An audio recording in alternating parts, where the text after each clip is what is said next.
Hello, it's Phillip Taylor speaking from Richmond Green Chambers in London. Today I'm looking at a book which has come to us from the Child Poverty Action Group, CPAG. The group have produced a lot of excellent works for us in handbooks of one sort and another, of course other general titles. This book is the Debt Advice Handbook. It's now in a 13th edition. It was originally written by Mike Wolfe and has now been updated by Madge with co-writers John Kruse, David Malcolm, Katherine and Lynsey, Dalton. CPAG will be known to many people for the excellent works that they produce for us as advisors and professionals, and of course they are aiming very much at people who are unrepresented parties, of which a very large number now are appearing in the court system for a lot of reasons, whatever they are. The fact is they're there and they need excellent help. This is another one of the books which very much moves forward the concepts of public legal education in that they're cheapish, relatively cheap as books to buy, and they should be relatively easy to find in public libraries and in courts and so forth, at citizens' advice. But the reason why the books are so helpful is because they do bring together some difficult areas of social welfare law, which I think does make life a lot easier for everybody concerned. And I say that not about professionals at the bar or solicitors, but also the judiciary and tribunals and anybody involved in the legal processes. The title that Elizabeth and I have given the book is this: An Important and Indispensable Resource on Debt for All, published by CPAG in a 13th edition for 2020. It's just arrived here in the early part of 2020, and that's when this recording has been made. Let's just have a look at the book first of all. It's a standard paperback, very much the house style of CPAG. Just hold it back a little bit, you can see the the front of it. It's also written in collaboration with the Institute of Money Advisors, and they're mentioned in fact on the back. There's the spine, and then you can see the back there as well. But the Institute of Money Advisors are mentioned because this is an important area of law. Let's go to the index at the back first of all. That's the index, you can see it. It's actually by page numbering. And if you go to the front, you should be able to navigate your way around this book quite well. It says how to use the index, which sets things out. It gives bold headings for general information, so you should be able to find what you're looking for. There are shaded areas for the various chapter numbers. You can see the numbers probably there. Then if we go to the front of the book, there's the front page. Then after that you've got some blurb about CPAG. It is a paperback, as I say. You've got some information about the lawyers, the authors. I say lawyers because many of them are people who have worked in a number of areas, but they're not necessarily legally qualified. Lynsey Dalton, for example, is a trainee solicitor at the moment at CPAG, but of course they are people with tremendous experience. They know the system, and that's the important factor. The acknowledgements are there. The law is stated as at the 31st of January. Then there's a foreword, which sets out where we are going with the book. The foreword is being written by Robert Wilson, who is Chief Executive of the Institute of Money Advisors. They are mentioned on the back of the book, and so they get a plug, and rightly too. I'll explain why in a minute. There's the contents section of the book. You can see where it is. It's looking at all of the areas, the main areas where debt arises. And you can see from that there are 17 chapters in total. I'll just pull it out a little bit there. Then some appendices. You can get useful organisations, useful publications and abbreviations. Again, abbreviations are quite important because there are a lot of them. It's a complex area. How to use this handbook is always worth reading because if you do that, you should be able to find things very, very easily. There are training aids as well available. There's some abbreviations at the front. Then there's an introduction, again from the basically from the editor. What is debt advice, explaining what they're trying to do with their mission statement. Then you've got the chapters themselves. You've got the shaded area telling you the chapter number, and then you've got a little index there which tells you what's actually in the chapter. Now the way it works is that you've got the headings and then you go through, and then you'll find the notes for the actual chapter at the back of the chapter. So they're not footnotes, they are actually at the back of the chapter, and they try to give some indication with each chapter of what the purpose of the book is and how it works. And of course it's all set out with again with page numbering, and that's how the book runs all the way through, and it runs to something approaching 600 odd pages. Now, we've reviewed Child Poverty Action Group titles for a number of years now. I'm very enthusiastic about the work they do because of the serious problems that we face in this country in the 21st century. The point that I would start off with is that debt is embarrassing, and a far more serious problem than most people would care to think about. And it's something which, even in times of relatively stable levels of monetary policy, so there's very little inflation, there's high employment, there's still a large amount of difficulty with debt arising primarily from very low paid wages that people get, and the fact that there is always something that needs to be spent. There's always some handout being someone's hand is out, normally the state wanting something from you in one way or another. Even though taxes are relatively low, there's still a lot that needs to be done. So this book is really trying to look at some of the biggest areas where there are problems. So if you're facing debt at a time with costs continuing to rise, as they are at the moment, with we have the coronavirus upon us while I'm recording this, and we therefore know that there will be a lot of problems and possibly a form of recession at some time during 2020 onwards because of the nature of this particular virus, which is a pandemic. Now, because of that, we know that there will be a problem, and of course budgets will be squeezed, and with this problem of basically squeezed budgets or persistent debt on the increase, this book is one that could well be useful for you to give you some practical way forward if you have problems.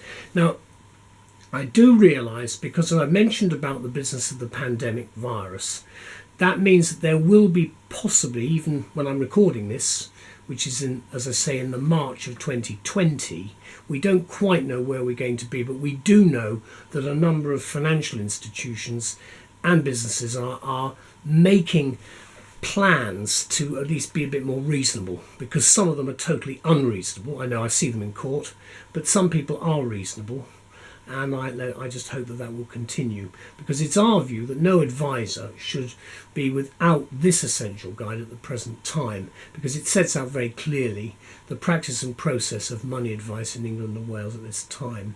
And of course, one of CPAG's best-selling works is the Debt Advice Handbook, because many people know about it and they're told about it, and it gives us as counsellors and lawyers the most comprehensive information needed as advisors on the key stages of money advice. The work, of course, has been updated, as I've indicated, by Peter Madge and his team, and it offers useful hints on interviewing clients as a start off. Now, I mention a lot of these points because money advice, you do get programs on television. They're very good, some of them not so good as others, but they are there, and a lot of people sadly don't want to watch those programs, because I started this review by saying they're embarrassed. They are. It's difficult. And the old problem of putting the envelope in one drawer, not opening it because you know what it's probably going to contain, is a very, very big problem. And the thing is, one has to try to get over this sort of problem, because other areas which the book covers, once you get to the basic problem of interviewing someone who has a problem and needs assistance, is matters such as establishing liability, maximising income, prioritising debts and preparing a financial statement where applicable, negotiating with creditors and dealing with bailiffs. Bailiffs have too much power, in my opinion. I've dealt with them in court. I don't like them. I don't like what they do. I do think the law's unclear, and I think the law gives them sometimes far too much power. Having said that, debts are there and they have to be settled where possible, but the point I would make is that there has to be that balance. And what I found particularly helpful in this book was the detailed information set out on specific debts which will be faced by students and the self-employed, and on how debts are enforced through the courts. Again, as I say, I think we could be in for some changes in 2020 because of the virus, because it's going to affect the whole planet, and it is a serious problem which could be with us now for some time, because there's no known cure for coronavirus at the moment.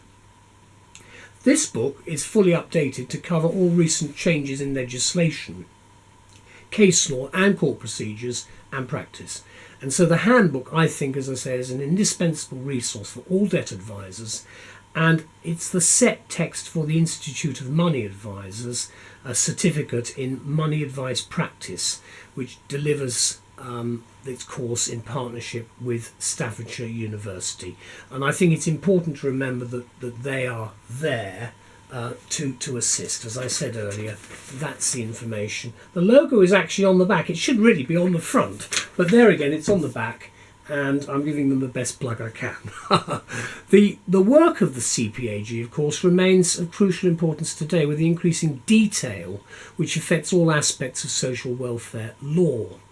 CPAG's advice covers more than 1 in 4 children who are in poverty in the UK, and they're actually either in poverty or growing up in poverty. And there's a quote, "It doesn't have to be like this," says the organisation. They go on to say that we can use our understanding of what causes poverty and the impact it has on a child's life to campaign for policies that will prevent and solve poverty for good. I wish that was really the case. I know that the campaigns they run are great, but we still got the underlying problem of poverty, even in the first world. And it's there. It doesn't matter whether you live in leafy Richmond, as I do, or in some of the more difficult, more deprived areas of London, where there are problems. There's still people with poverty in wealthy areas, so it's not something that is actually limited to particular areas. There's probably a bit of a fallacy on that, because there are difficulties. Frankly, some people live beyond their means, and other people just simply do not get paid properly for the work that they do. And that leads to all sorts of political and social problems, which we're not going to go into, because this book is about advice on debt and how to get yourself out of it. Let me conclude by saying that the handbook is fully indexed for ease of use. I find it very easy to get round, and it's cross-referenced to both the law, to regulations and to official guidance, and of course to court and tribunal decisions where applicable. There's not too much of that, fortunately. I think it gives tactical guidance and examples which the authors have included throughout, and that will give you help in navigating what are complexities of certainly the social security system. They said it doesn't have to be like this, and they mean it, the authors, but the problem we've got is that Parliament makes it more and more difficult. It makes it difficult for the judges, it makes it difficult for the professionals. It could be simpler, but they seem to have to make it more and more difficult. Let's hope there are some changes from 2020 onwards. I will wait and see. Let me say the law covered in the handbook, was correct up to the 31st of January 2020, and includes the regulations which have been laid up to that date. We've got a brand new Johnsonian government, which will last probably about 4 years, and we'll see where we go with a lot of the changes that are going to take place during this time as we leave the EU, and Britain, certainly United Kingdom, is going in a slightly different direction, notwithstanding, as I said, the current pandemic that we're facing. The publication date is of this 13th edition is cited as at the 1st of March 2020. Let's look at this book one more time. Paperback, there we go, there's the front, the spine, probably just make out what it says. You can't really see much on the back there. As I say, I mention the Institute of Money Advisors again, because they should really be at the front rather than the back, but that's where they are. Opening it in the middle, Chapter 11, Action in the County Court Money Claims. There we go. That sets out a lot of information. It talks about the judgment, the creditor's response, looks at some of the interlocutory procedures at the beginning, and then what happens afterwards, default judgments and so forth. I've just picked that at random. Interest charged after judgment. Can I say on that, money claims online, all the other systems we have, there will be changes, and probably quite quickly. If we have to change the way that we do things, it's quite possible the internet and a lot of internet activities will take the place of what has actually been very much physical presence in court in the past. I suspect there will be changes, and rather more quickly than we thought. In the meantime, I'd like to thank CPAG, certainly like to thank the new updater, if I can call him that, Peter Madge, and his team, very much indeed for a first-class book, and of course to CPAG, all the people who work for the group. Thank you so much for the work you do. You do make our lives easier, and I'm very grateful for every bit of assistance I can get, because some cases we have they're very sad, and they're very difficult, and we have to try to get the best out of where we are. Thank you to all. Bye-bye.